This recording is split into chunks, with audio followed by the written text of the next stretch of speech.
60টা জিনিস মানুষ মরে যাওয়ার পরে তার কবরে পৌঁছতে থাকে।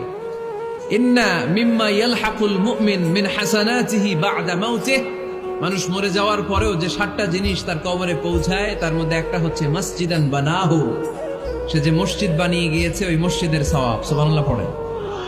আপনি টাকা দিয়ে মসজিদ বানিয়ে দিলেন, ওই মসজিদে মুসল্লিরা নামাজ পড়ে, রোজাদাররা এসে ওখানে ইফতার খায়, তাহাজ্জুদ আদায়কারীরা তাহাজ্জুদ পড়ে, তাদের সওয়াবের কমতি হবে না, কিন্তু তাদের সওয়াবের একটা পার্সেন্টেজ সওয়াব যে ব্যক্তি মসজিদ বানালো তার আমলনামায় আল্লাহ ঢুকিয়ে দেয়।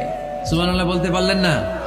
হে নামাজি আমার ঘরে নামাজে পড়ো আজ, দিলে মে তোমার চরণ তলে হৃদয় যায় নামাজ।